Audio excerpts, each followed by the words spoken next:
வேண்டுகோள் விடுத்துள்ளது. மாரடைப்புக்கு மதுவும் புகையும் காரணமாக சொல்லப்படுகிறது. இதுபோன்ற பிற நோய்களுக்கான ஆணிவேரையும் நாடிபிடித்து பார்க்கும் மருத்துவர்கள் ஏற்கனவே கண்டறிந்துள்ளனர்.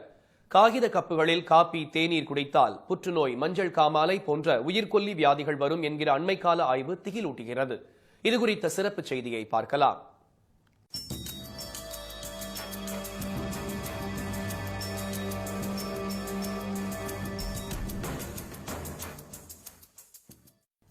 காபி, தேநீர் போன்ற சூடான பானங்களை அருந்த கண்ணாடி டம்ளர்களை பயன்படுத்திய வழக்கம் ஒழிந்து அவற்றின் இடத்தை பிளாஸ்டிக் கிளாஸ்கள் கொஞ்ச காலம் ஆக்கிரமித்திருந்தன.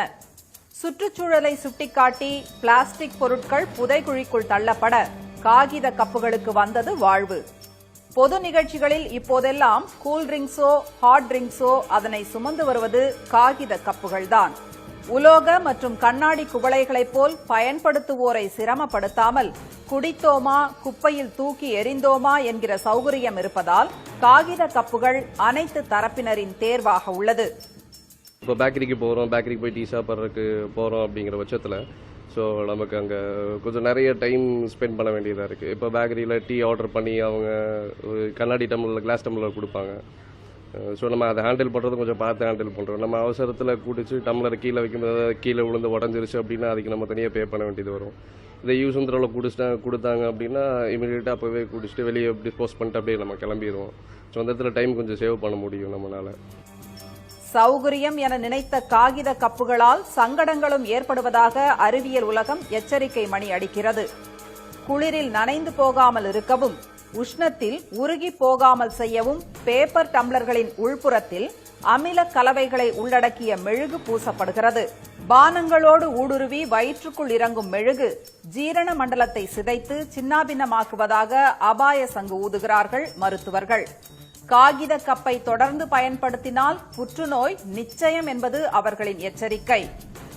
ஸோ இந்த வேக்ஸ் கோட்டிங் நமக்கு சேரும் பொழுது இந்த உற்பத்தியை தடுக்கிறதுனால ஜீரண கோளாறுகள் அதிக அளவில் ஏற்பட்டு ஜீரண மண்டலத்தில் ஏற்படக்கூடிய பல வகையான வியாதிகளுக்கு அது வழிவகுக்கின்றது. மேலும் இது தொடர்ந்து நமக்கு இப்படியே ஆகும்னா அந்த ஜீரண மண்டலத்தில் இருக்கக்கூடிய செல்கள் பாதிக்கப்பட்டு புற்றுநோய் எங்கக்கூடிய ஒரு அட்வான்ஸ்டு ஸ்டேஜ் இன்றைய காலகட்டத்தில் ஏற்பட வாய்ப்புகள் உண்டு. புற்றுநோய் மட்டுமல்ல, மருத்துவ அகராதியில் மனிதர்களை மிரட்டும் பட்டியலில் உள்ள கல்லீரல் பாதிப்பு, கணைய அழற்சி போன்ற உயிருக்கு உலை வைக்கும் நோய்களும் ஏற்படும் என்பது மருத்துவர்களின் கணிப்பு.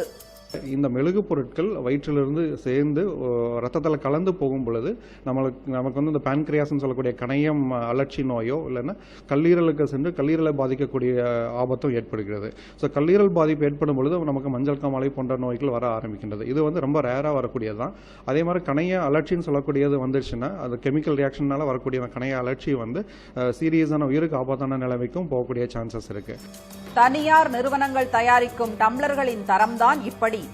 இந்திய ரயில்வேயின் நேரடி கண்காணிப்பில் தயாரிக்கப்பட்டு ரயில்களில் பயன்படுத்தப்படும் கப்புகளில் அமில கலவைகள் பூசப்படுவதில்லை.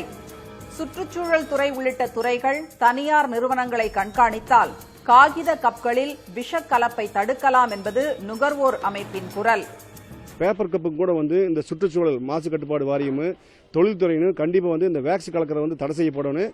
அதுக்கு பதிலாக ஒரு திக்னஸாக இருக்கக்கூடிய மரக்கூழ் மூலமாக தயாரிக்கக்கூடிய இந்த பேப்பர் கப்பில் யூஸ் பண்ணாதான் இது கரெக்டாக இருக்குது. இதுக்கு அந்த சம்மந்தப்பட்ட அதிகாரிகள் கண்டிப்பாக இதுக்கும் ஒரு சட்டத்தை கொண்டாந்து ஒரு அரசாணை கொண்டாந்து இதுக்கு நடைமுறைப்படுத்த முடியும். ரசாயன பொருட்களில் நனைந்து வரும் சில பானங்களை அருந்தினால் உடல் உபாதைகள் ஏற்படும் என்பது காதுவழி செய்தி. ஆனால் பானம் அருந்தும் பாத்திரமும் பாய்சன் என்பது பதற வைக்கும் நிஜம். சன் செய்திகளுக்காக குருசாமி மற்றும் மாடக்கண்ணு.